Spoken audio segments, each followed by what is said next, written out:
En réalité, je savais pas vraiment dans quoi je m'engageais, mais ça a fonctionné, je m'en suis sortie. Et après, j'ai plus trop lâché le tissu depuis. Maintenant, c'est devenu un peu ma marque de fabrique, quoi. Enchantée, moi c'est Adventiste, artiste peintre. J'ai commencé à prendre ça au sérieux en 2020 et ça fait 2-3 ans que j'en vis à peu près. Donc c'est quand même très récent. Donc autodidacte, j'ai pas d'école d'art, j'ai des études de floriste. Quand j'ai attaqué la peinture, du coup, j'ai adoré, ça m'a beaucoup plu. Donc du coup j'ai continué et j'ai tout de suite cherché à mettre de la matière dans ce que je faisais. Et mes premiers tableaux, il y a des journaux, il y a des fleurs séchées, il y a plein de choses à l'intérieur, c'est déjà pas totalement lisse. Donc d'année en année, j'expérimente énormément de choses. Le carton, les affiches de rue, le papier, plein de choses. Et je suis arrivée au tissu avec le festival Air de Famille pendant l'édition d'il y a 2 ans qui se passait au musée des tissus. À ce moment-là, j'avais tenté des tableaux où ça faisait des petits pixels de papier. Et il y avait un rendu assez impressionniste qui était hyper intéressant. Et je me suis dit, tiens, je vais faire exactement la même chose avec du tissu, vu qu'on est au musée des tissus.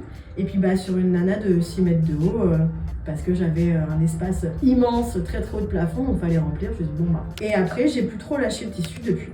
Parce que c'est quand même une matière que je trouve très noble, très belle. Il y a énormément de choses à faire avec. Maintenant, c'est devenu un peu ma marque de fabrique, quoi. En fait, j'ai un travail qui est naturellement très lisse. Sauf que ça m'ennuie en fait. Ce côté très lisse, très parfait, très presque musée. Donc du coup, la matière m'apporte une texture et une façon de déconstruire mes portraits parce que j'en suis incapable autrement. Les artistes qui m'inspirent, c'est des artistes qui arrivent à déconstruire le portrait. Plus jeune, c'était énormément Opar ou même Roberta Coni. Maintenant, ça va plus être du Sébastien Velasco, qui est pour moi un artiste absolument incroyable, ou alors Gustav Klimt par exemple, je suis absolument fan. Mais c'est le côté déconstruit que j'adore en fait.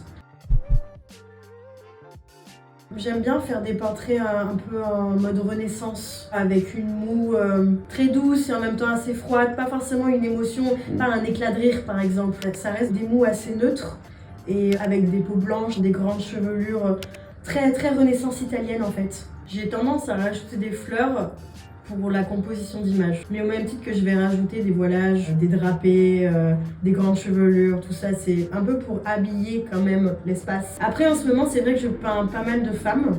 J'essaye de faire un maximum de shooting photo pour partir de photos qui sont de moi à la base. Je vais essayer de me rapprocher au maximum de la photo que j'ai en face de moi. Donc, si le portrait que je fais, il a une émotion, je vais essayer de reproduire cette émotion. La personne, elle est vivante. Donc du coup, en peinture, j'essaye du moins d'en faire un portrait vivant. C'est justement la nana que j'avais faite en tissu au musée des tissus. Joséphine, une grande femme rousse. Ça avait été vraiment beaucoup de travail. Mais par contre, le résultat était quand même vraiment cool. Et ça a beaucoup plu. Hortense par exemple, j'adorerais faire une collab avec elle. Elle fait du tufting, elle travaille la laine et le textile en général. Ça peut être très intéressant de le mélanger avec mon travail du textile à moi. J'aime bien les choses vraiment bien exécutées, vraiment bien faites. Et quand j'ai une idée en tête, j'ai du mal à lâcher prise. Alors j'ai rencontré Trémos il n'y a pas longtemps. Trémos, il est déjà représenté en galerie, je pense qu'il sera là à District 13 pour le coup. Il est de Marseille. Et pour l'instant, il est un peu inconnu au bataillon aussi. Ça reste un artiste émergent. Et moi, je suis tombée amoureuse de son travail. Je m'étais toujours dit que si un jour je trouvais un agent, ça serait l'idéal. Et je sais très bien qu'il fallait quelqu'un qui m'aide justement dans toute la partie commerciale du métier. Parce que c'est une partie que je déteste faire, j'aime pas me vendre, j'aime pas démarcher. J'ai juste envie qu'on me foute la paix et que je fasse mes peintures, mais ça marche pas comme ça malheureusement. On court partout, on se pose jamais, on termine un projet, il faut en rattaquer un autre tout de suite derrière. C'est intense quoi. Puis après, il me suis tombée un peu par hasard, donc j'ai juste eu une très bonne étoile et beaucoup de chance. Il y a des événements chaque année auxquels je participe.